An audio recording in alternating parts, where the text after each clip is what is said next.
네, 반갑습니다. 우리가 지난 시간 예레미야 2장을 통해서 정말 하나님께서 지난 청년 때, 신혼 때를 기억하면서 내가 너를 사랑했다. 근데 그 이후에 800년이라고 하는 신혼 때를 보내고 또 결혼 생활을 이어가는 그 와중에 정말 나의 아내라고 하는 이 이스라엘 민족이 그죠? 자기의 남편을 버리고 이제 바람을 피는 거죠. 그래서 내가 이혼 정수를 써줄게 라고까지도 말할 정도의 하나님의 심정을 알아봤습니다. 오늘은 계속해서 그것이 이어져 있습니다. 그리고 우리가 좀 전에 읽었던 3장 1절에서부터 5절과 그리고 6절에서부터 10절에 나오는 내용이 두 가지의 메시지를 하나님께서 오늘 예레미야를 통해서 어떻게 보면 예레미야가 이혼 변호사죠. 변호사에게 자기의 심정을 그죠? 토로하고 있는 겁니다. 내 마음 좀 알아달라. 내 심정 좀 알아달라. 우리도 그런 적이 있지 않나요? 우리가 참 답답할 때가 있습니다. 내 심정을 못 알아주는 아무리 대화를 하려고 해도 내 말을 정말 알아들을 수 없고 내가 원하는 그런 내용을 정말 제대로 상대방이 알아서 같이 함께 해주면 얼마나 좋을까. 그런 적이 우리가 참 많이 있을 겁니다. 삶을 살아갈 때. 그럴 때 누구한테 여러분은 하소연하신가요? 부부간에 이런 대화가 단절되면 좀 전에 제가 설명했듯이 하나님이 예레미야라고 하는 이혼 변호사를 찾아간 것처럼 부부간의 대화가 단절되고 맞지 않으면 당연히 이혼 변호사를 찾아가야 되고요. 때로는 부모와 자식 간의 관계가 단절이 되면 또 어떤 상담사를 찾아가잖아요. 그로 말미암아 어떻게 보면 외향적인 것보다 우리의 내면적인 상처, 그런 갈등, 그런 것들이 어떻게 보면 우리를 더 힘들게 하고 고통을 준다라는 거죠. 어떻게 보면 남들은 우리에게 심한 말을 해도 우리는 별로 상처를 받지 않아요. 그런데 정작 자기의 가족이 나에게 이렇게 무심코 던진 그냥 말인데 그 말이 우리에게 비수가 돼서 고통받을 수 있고요. 상처를 입을 수 있다는 거죠. 오늘 하나님께서는 예레미야 2장을 통해서 보면 정말 하나님의 백성, 하나님의 아내였던 이스라엘이 계속해서 비수를 날리는 겁니다. 이게 마음의 상처가 한두 곳이 아닌 거죠. 그러면서 지난 시간에 2장을 통해서 하나님께서 어떻게 보면 이혼 변호사인 예레미야를 통해서 그죠? 열변을 토하면서 그렇게 자기의 속사정을 말을 하는 거죠. 오늘 3장 1절에서 5절의 내용을 다시 한 번 더 그것을 좀 요약해서 말하고 있는 것이 보입니다. 1절에 보시면 그러죠? 예를 든 거죠. 가령 사람이 그의 아내를 버렸으므로 그가 그에게서 떠난 타인의 아내가 되었는데 그 아내가 다시 돌아온 겁니다. 그리고 남편이 다시 그를 받을 수 있겠냐. 이게 이 아내가 바람이 나서 다른 남편이 생겼는데 또 이제 그 남편이 싫다고 다시 나한테 돌아왔을 때 과연 내가 그 아내를 받을 수 있겠나라는 것으로 말하고 있습니다. 물론 저도 이혼을 안 해봐서 잘 모르겠는데, 그죠? 참 좀 복잡한 것 같아요. 부부 간의 관계도 이렇게 보면 참, 둘만의 문제긴 한데 참 미묘합니다. 어쨌든가 하나님과 이스라엘 백성이 이렇게 복잡한 관계라는 거죠. 만약 하나님의 아내였던 이스라엘 백성이 계속 바람을 피고 막 다른 남자들과 결혼을 하고 떠나가면 하나님 입장에서 어때요? 하나님이 남자니까 한 남자 입장에서는 그냥 이혼하고 끝내면 쏙 시원한데 그러려고 했는데도 또 힘들면 찾아와서 한번 헤아려 달라, 봐줄라 라고 얘기합니다. 우리가 좀 전에 여기 말씀해 보시면 이렇게 있거든요. 보시면 4절과 5절을 봐보시면 이렇게 얘기합니다. 내가 이제부터 내게 부르짖기를 나의 아버지여 아버지여 나의 청년 시절의 보호자시여. 이거 하나님한테 얘기하죠. 그러면서 다시 돌아와가지고 끝까지 해서 어때요? 노염이 한없이 계속 하시겠으며 끝까지 품으시겠나이까? 라는 표현을 쓰죠. 그러니까 안 힘들고 편안할 때는 바람 피다가 자 이제 좀 어렵다라고 하면 다시 하나님 앞에 들어가고 좀 살려달라라는 거예요. 여러분 생각은 어떠세요? 이런 아내를 다시 받아야 됩니까? 하나님께서 이렇게 얘기합니다. 그런 아내를 이렇게 얘기하죠. 2절 하반절에 보면, 그죠? 그 사람은 음란과 악행으로 이 땅을 더럽혔대요. 음란과 악행이라는 게 뭔가 하면, 물론 악이라고 하는 것, 그리고 음란. 이것은 어떻게 보면 성적인 문제입니다. 그래서 이 땅을, 성경에서 보면 이 땅을 더럽히는 요소가 한 3요소 있습니다. 첫 번째는, 그죠? 어, 보시면 악을 행하는 거죠. 그 땅의 사람들이 살면서 악을 행하는 것. 그리고 두 번째는 그 땅에 사는 사람이 음란한 그런 성행위, 문란한 성행위를 하는 그런 것이 또 땅을 더럽힌대요. 그리고 한 가지 더 있습니다. 이것은 이제 나중에 우리가 계시록에도 이런 다섯 번째 인 뗄 때 이런 사람들이 나오죠. 억울하게 죽은 사람들.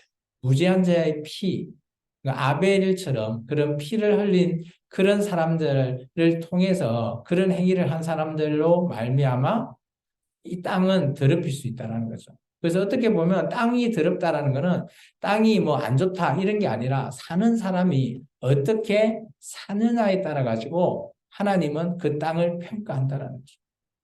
그러면서 하나님께 이렇게 얘기합니다. 네가 나를 버리고 갔으니까 나는 아무것도 안 줄 거야. 그러면서 3절에 보면 단비가 그쳤고 늦은 비가 없어졌다.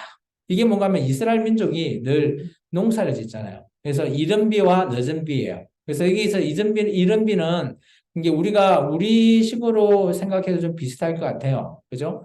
이제 우리도 지금 비 내렸죠, 오늘. 이제 비가 내려야지 모신기를 할 수 있잖아요. 마찬가지예요. 이렇게 비를 내려줘야지만이 모를 심을 수 있는 여건이 되고요. 늦은 비는 이제 가을에 추수하기 전에 또 한 번씩 비를 내려줘야지 또 그 열매가 크시고 풍성해지는 거죠. 그런 것들을 하나님께서 늘 보장해 줬죠. 레위기 26장에 보시면 하나님께서 축복 중에 하나가 비를 내려준다라는 거예요. 근데 이 비를 어떻게 해요? 하나님께서 끊어버리겠다라는 거예요. 그러면 하나님이 지금 하나님의 심정이 어떻겠습니까? 무지하게 화가 나 있는 겁니다. 그래서 2장과 계속 이어서 생각하면 하나님의 감정은 정말 하나님의 아내라고 하는 이스라엘 민족에게 뭐 어떻게 보면 우리식으로 표현하면 악감정이 있습니다. 정말 해도 해도 너무해. 800년이나 기다려줬는데.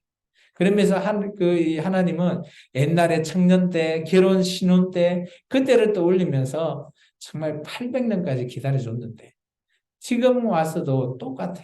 너무너무하다. 그렇게 생각하시는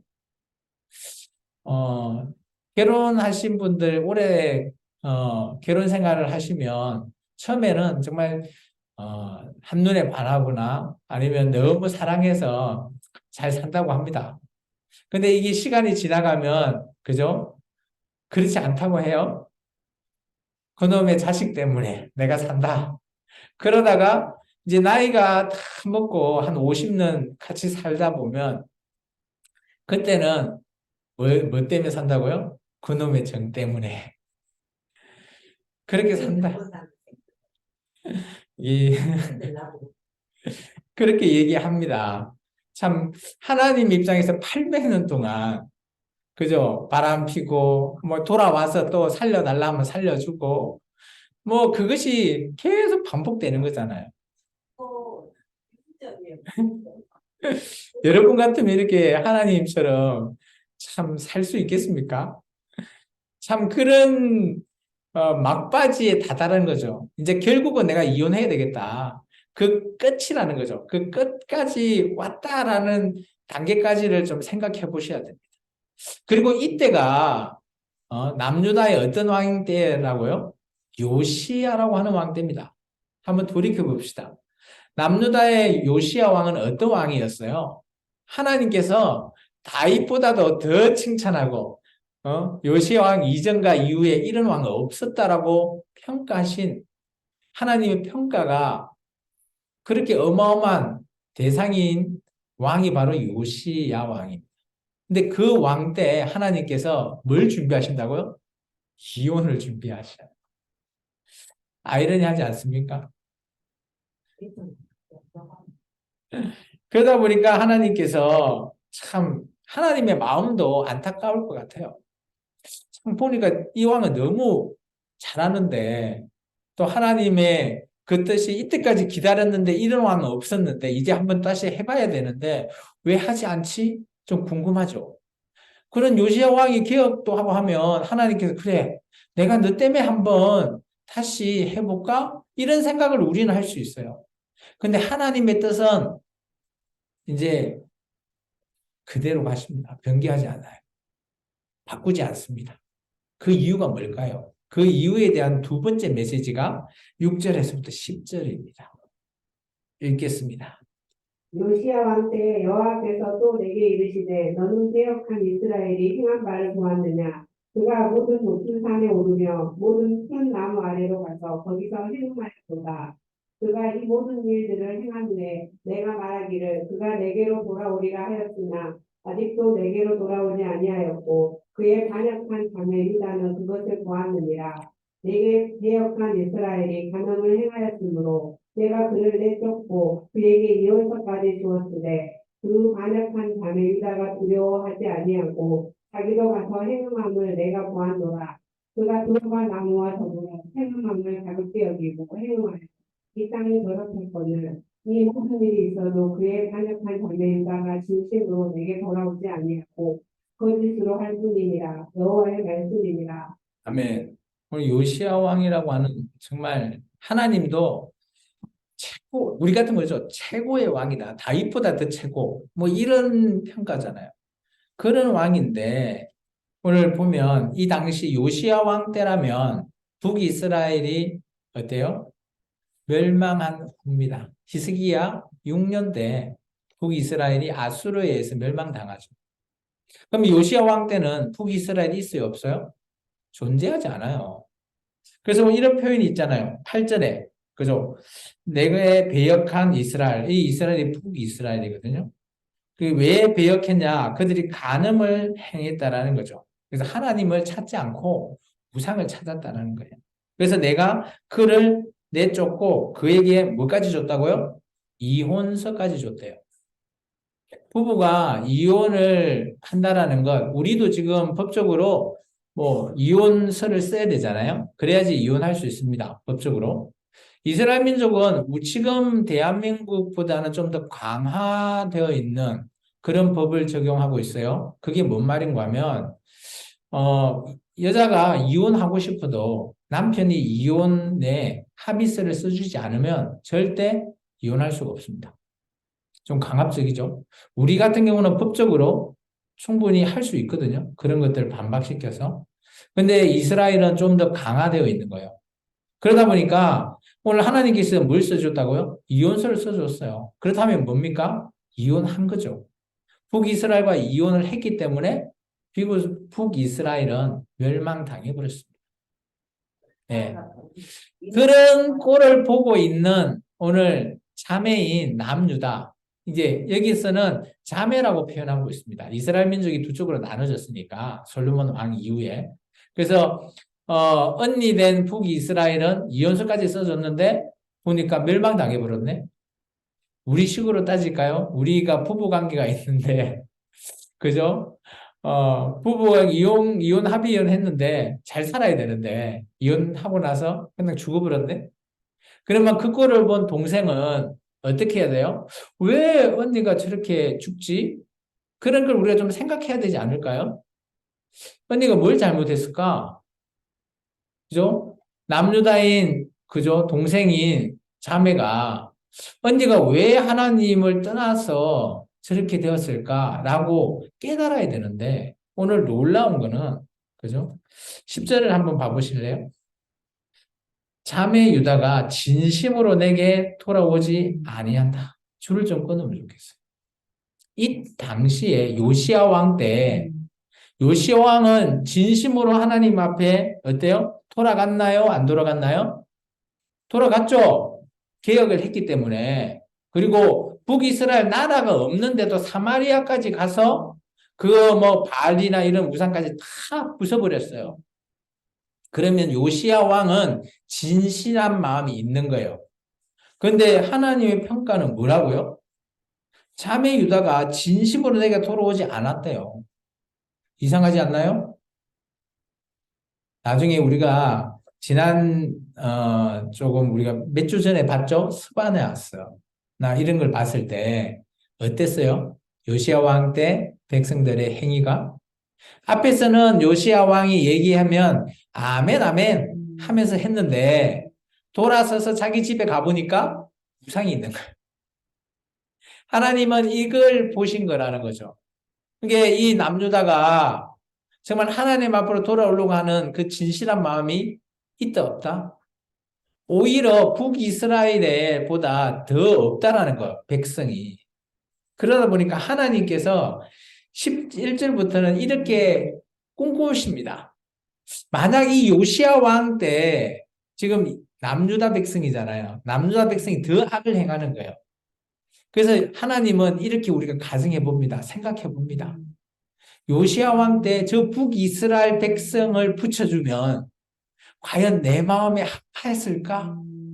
그게 궁금한 거예요. 하나님께서. 우리 이런 상상해 보잖아요. 역사 시간에. 그지 않나요?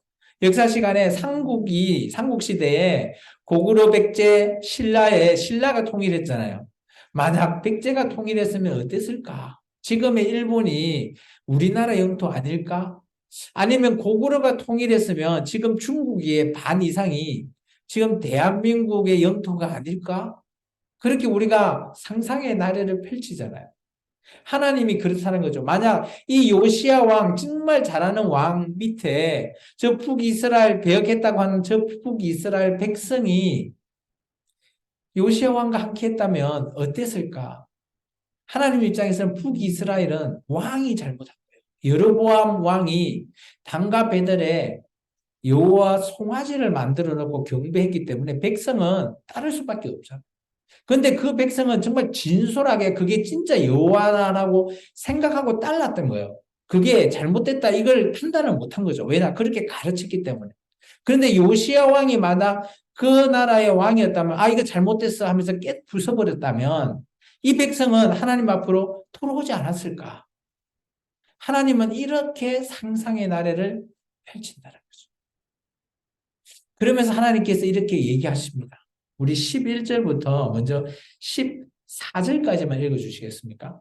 여호와께서 내게 이르시되 비역한 이스라엘은 반역한 유다보다 자신이 더 의롭게 나타나나니 너는 가서 북을 향하여 네 말을 선포하여 이르라. 여호와께서 이르시되 비역한 이스라엘아 돌아오라.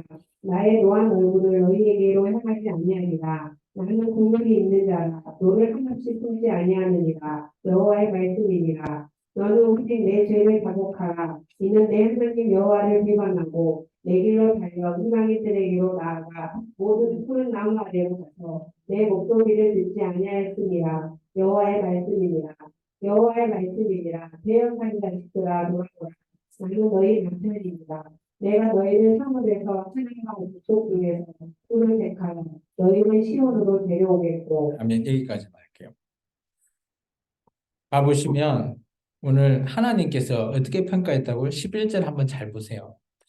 이스라엘 백성도 배역했는데, 그죠? 반역한 유다보다 뭐였다고요? 더 어려움이 나타났다죠. 그러면 하나님 입장에서 남유다 지금 백성보다 북이스라엘 백성이 좀 더 낫다라는 평가를 하고 있는 거예요. 둘 다 하나님 입장에서는 배역하고 반역했지만 조금 더 하나님 입장에서는 얘가 좀 더 낫다. 이렇게 평가한 거죠. 그러면서 12절에 이렇게 얘기하죠. 배역한 이스라엘아 돌아오라. 참 아이러니한 하나님의 꿈꾸는 이상이죠. 이 요시야 왕한테 정말 돌아와서 함께 하면 어땠을까? 그런 하나님의 이상이 좀 담겨져 있죠. 그러면서 하나님이 이렇게 얘기합니다. 하나님 앞으로 돌아올 수 있는 그런 날에 자는 세 가지를 얘기합니다. 오늘 우리 화면에 앞에 보시면 주제가 뭐죠? 제목이 첫 번째, 자복하라. 자복해야 돼요. 하나님 앞에 돌아올 수 있는 하나님의 떠나버리고 하나님 앞에 악을 행한 자들은 하나님 앞에 돌아올 때는 먼저 자복해야 돼요. 자복한다라는 단어는 좀 어려울 수 있나요? 그러면 이렇게 우리 교회 용어로 얘기해 볼까요? 회개하라. 이 회개하라라는 단어 안에는 뭐가 있는가 하면 내가 죄인이라는 것을 인정하라라는 거예요. 그리해야지만이 내가 하나님 앞에 돌아올 수 있는 거예요. 내가 죄인인 상태여야만이 하나님께서 나를 이제부터 어떻게 하신다고요? 인도해 주신다고. 예수님께서 우리를 그죠? 제 사함의 길로 인도하듯이. 그래서 우리는 죄인임을 고백하잖아요. 여러분이 다 기억나지 않나요? 예수님 처음 이렇게 영접받았을 때 영접 기도 문안에 하나님 저는 죄인입니다. 고백 먼저 하죠. 그 이유가 바로 여기 있습니다. 그러면 우리 죄를 자복한다라는 의미가 어떤 의미일까요? 진실한 회개가 그러면 어떤 의미가 진실한 회개일까요? 여러분의 생각은 어떻습니까? 오늘 성경은 이렇게 얘기하고 있습니다. 3장 보시면 22절 하반절 있죠. 보소서부터 있죠.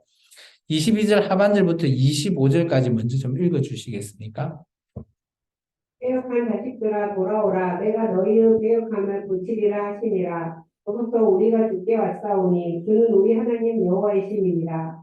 작은 산들과 큰 산 위에서 떠드는 것은 참으로 헛된 일이라. 이스라엘의 구원은 진실로 우리 하나님 여호와께 있나이다.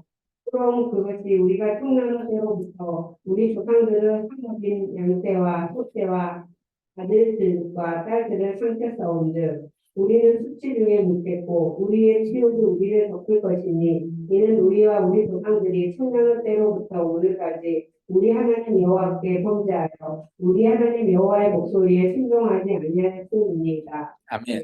자, 여기 보시면 자복한다라는 그 첫 번째 단계가 22절 거기에 보시면 어떻게 해야 되는 거예요? 첫 번째, 우리가 주님한테 왔다라는 거예요. 돌아왔다라는 거예요.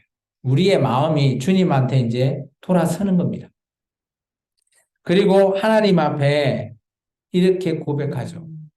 하나님은 나의 하나님이십니다. 그리고 나서 또 한 가지 얘기하죠. 23절에 여기 작은 산들과 큰 산 위에 떠드는 것 있잖아요. 그 줄을 긋고 우상 숭배라고 써놓으시면 됩니다. 그 우상 숭배했던 것이 참으로 뭐다고요? 헛된 일을 내가 했습니다. 라고 말하는 거죠. 그리고 네 번째, 돌이켜보니까 진짜 참 하나님은 바로 여호와 하나님이십니다. 이 네 가지를 행할 때 진실한 회개라고 오늘 3장은 얘기하고 있습니다. 그러면 우리 식으로 조금 쉽게 한번 바꿔볼까요? 첫 번째, 내가 하나님 앞에 나아가기 위해서는 먼저 나 자신을 알아야 돼요. 내가 지금 어떤 상태인가 알고 고백하는 거죠. 그리고 나서 내가 내 자신을 보니까 내가 하나님 편이 아니라 다른 편에 서 있구나 라고 인정하면 그때서야 이제 우리가 하나님 편으로 돌아서는 겁니다. 그게 중요한 거죠. 여기서 말하는 거. 그리고 나서 어때요? 이제 내가 주님은 나의 주인이십니다. 예수님은 나의 주인이십니다. 라고 고백하는 거죠. 그리고 제가 이때까지 이 세상에 살아고 내 행한 내 욕심 이런 거 보니까 다 이거 헛된 겁니다. 우리가 인정하고요. 정말 돌아보니까 그래도 가장 가치 있고 가장 진짜 진실한 것, 진리가 뭔지를 살펴보니 그것이 바로 그죠? 여호와 하나님이십니다. 우리 교회의 식을 보면 예수님만이 우리를 십자가에서 구원으로 가는 정말 죄를 사할 수 있는 그 길이 오직 진리가 그곳에만 있습니다라는 것을 깨달았다라는 거죠. 그렇게 깨달아야지만이 오늘 진실한 회개라고 말하고 있습니다. 왜 우리가 이게 진실한 회개가 중요할까요? 진실한 회개가 없으면 지금 우리가 예배드리는 이 자체가 아무 소용이 없습니다. 그냥 집에 가셔서 TV 보고 주무시는 게 더 나아요. 내가 인정하지 않으면, 나 자신을 돌이켜보지 않고 인정하지 않으면 오늘 우리가 이런 상태를 알 수 없는 거죠. 우리 이제 학생들은 이렇게 얘기하죠. 요즘 메타인지라고 혹시 들어보셨나요? 메타인지라고 하는 게 뭔가 하면 우리가 인지 능력이 있는데 어떤 것을 판단할 때 그 중에 가장 중요한 것이 자기 자신을 아는 그런 인지를 메타인지라고 합니다. 그래서 메타인지가 높은 사람은 공부도 잘한대요. 왜냐? 내 자신을 내가 잘 아니까. 이게 메타인지를 모른다는 것은 내가 어떤 상태인지를 알지 못하는 거죠. 오늘 내가 믿는 하나님을 통해서 내가 어떤 상태일까 알지 못하면, 그죠? 내가 정말 믿는 하나님이 사탄인가 아니면 우상숭배인가 진짜인가 판단할 수가 없는 거예요. 그래서 오늘 하나님 앞에 정말 메타인지의 능력을 키우는 게 저는 진실한 회개를 행하는 것이다 라고 저는 생각되어집니다. 예? 일단 먼저 알아야 되는 거죠. 인정해야 되는 거죠. 업무 회개 안 하면 이제 끝이죠. 그건 진실한 회개가 아니죠. 일단 자복하는 게 먼저라는 거예요. 자복도 없는데 내가 회개를 한다? 그거는 거짓이라는 거죠. 거짓된 회개라는 거죠. 정말 중요한 거는 자기 자신을 먼저 알지 못하면 회개할 수가 없어요. 내가 내 자신을 인정하지 않고 나의 죄를 인정하지 않는데 내가 주님 사랑합니다 라고 하는 거는 그 칠이 아닐까요? 진짜 주님을 사랑하는 마음일까요? 저는 그렇지 않다라고 봅니다. 따라서 오늘 여기 가장 첫 번째가 13절, 그죠? 오직 내 죄를 자복하라잖아요. 회개하라. 이게 먼저예요. 그리고 나서 14절, 배역한 자들아, 돌아오라랍니다. 이게 두 번째의 행위죠. 먼저 자복하고, 회개하고, 그리고 나서 돌아오는 거예요. 이게 돌아오다의 원어를 살펴보면, 돌아서답니다. 이게 하나님 앞에 돌아서야지만이 갈 수 있는 거잖아요. 그죠? 그래서 그냥 우리가 예수 믿으십시오 전한다고 그 사람이 순수하게 온다? 근데 자기의 죄를 자복하지 않고 나온다? 그 사람은 100% 교회를 떠날 가능성이 있다라는 겁니다. 근데 정말 내가 죄인이구나 인정하고 회개한 사람은 어때요? 교회에 정착할 확률이 저는 거의 한 90% 이상이라 그렇게 생각되었습니다. 그러면서 하나님께서 이렇게 그런 자를 위해서 이런 자를 내가 보내겠다는 겁니다. 15절 보시면 내 마음에 합한 목자들을 내가 주겠다라는 거예요. 왜 주겠냐? 읽어보겠습니다. 15절부터 18절입니다. 내가 또 내 마음에 합한 목자를 너희에게 주리니 그들이 지식과 명철로 너희를 양육하리라. 여호와의 말씀입니다. 너희가 이 땅에서 번성하여 많아질 때에는 사람들이 여호와의 언약궤를 다시는 만들지 아니할 것이요 생각하지 아니할 것이요 기억하지 아니할 것이요 찾지 아니할 것이요 다시는 만들지 아니할 것이며 그때 예루살렘이 그들에게 여호와의 보좌의 서름이 되며 모든 백성이 그리로 모이리니 곧 여호와의 이름으로 말미암아 예루살렘에 모이고 다시는 그들의 악한 마음을 완악한 대로 그들이 행하지 아니할 것이며 그때 유다 족속이 이스라엘 족속과 동행하여 북에서부터 나가 내가 너희 조상들에게 기업으로 준 땅에 그들이 함께 이르리라. 아멘. 여기 15절에 있는 내 마음에 합한 목자들 줄을 거 놓으시고 누구 같아요? 내 마음에 합한 자라고 하면 떠오르는 인물? 다윗. 다윗도 좀 포함된다고. 두 번째, 지금 어느 시대라고요? 그죠. 요시야 왕 때. 요시야도 포함된다고 봅니다. 그리고 또 다른 인물이 있다면 들이니까 두 명 이상일 거 아니에요. 저는 다윗의 후손인 예수님. 그래서 오늘 잠 읽어보시면 그런 자를 너에게 줘서 오늘 양육하는데 그게 저는 교회라고도 봅니다. 왜냐하면 16절에 보면 여호와의 언약궤를 만들지 않는데요. 그러면 이 땅에 언약궤를 한번 돌이켜 보십시오.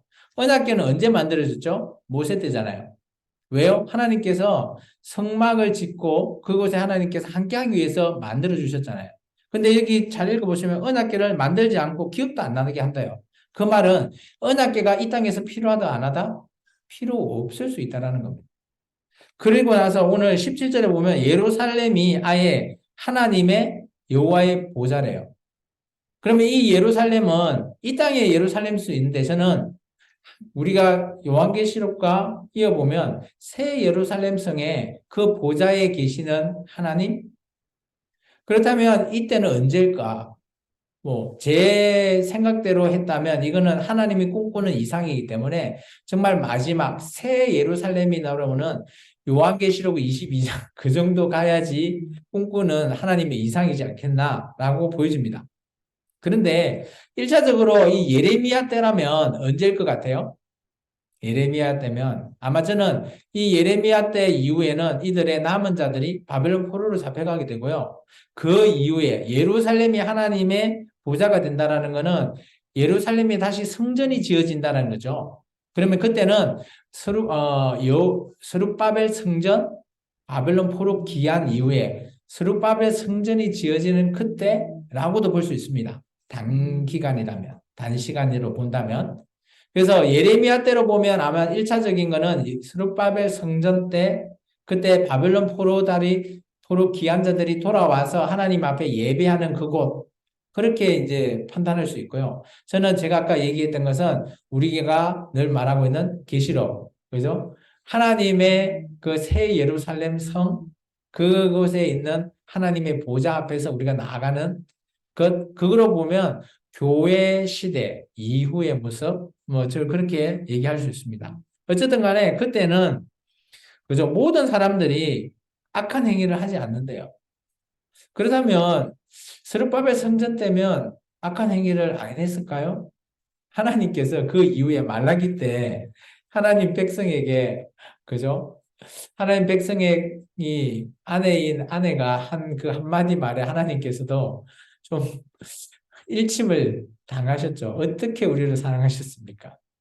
그 말 한마디에 하나님께도 아무 말 못하고 떠나버리시잖아요. 그렇다면 이 시대는 그 시대는 아닌 것 같아요. 제가 보기에. 어쨌든 간에 이렇게 함께 하는 그때가 아마 하나님이 꿈꾸는 이상이라고 저는 보여집니다.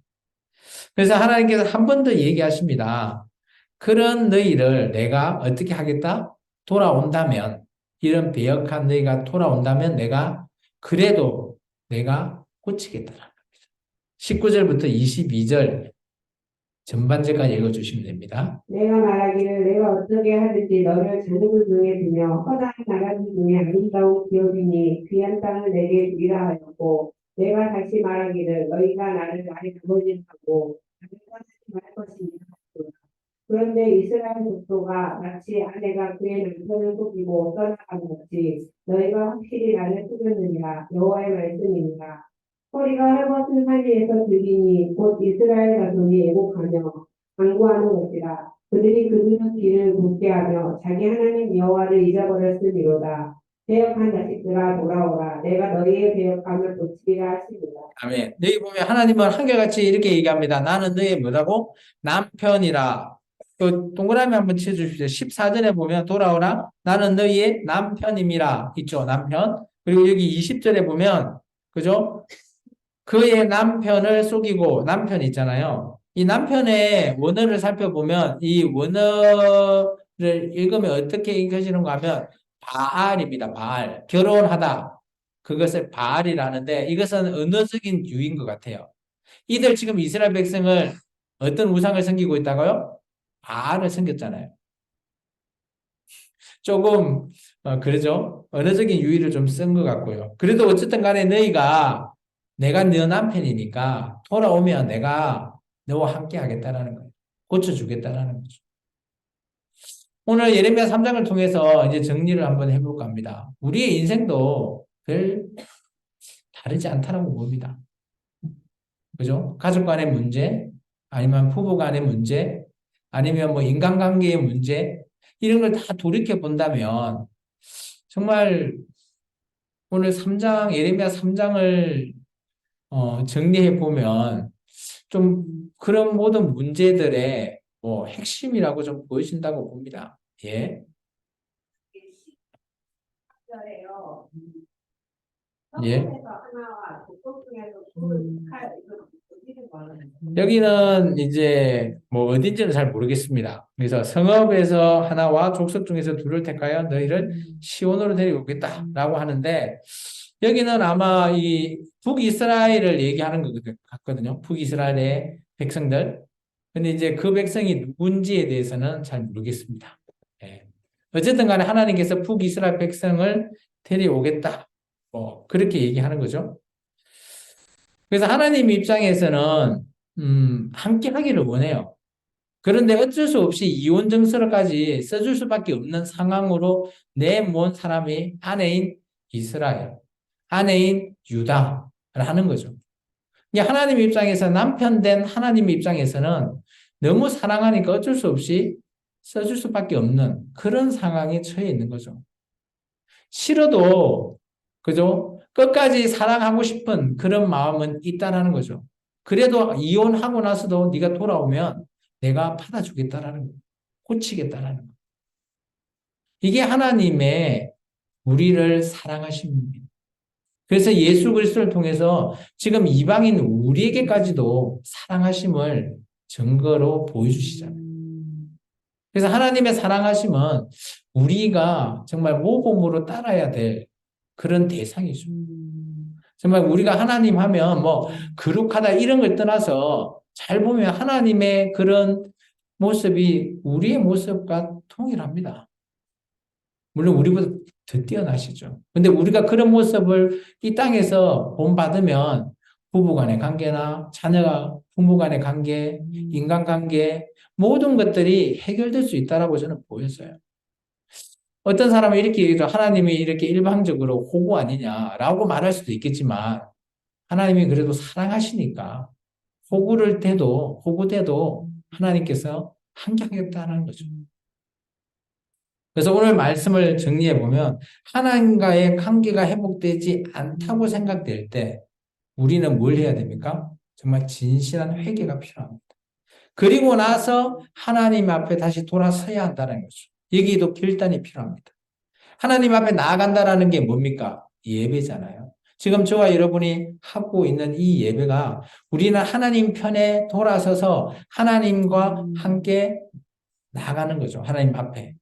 그리고 나서면 우리는 뭐 얘기하잖아요. 늘 구원이라고. 하나님께서 고쳐주신다. 구원받았다는 거죠.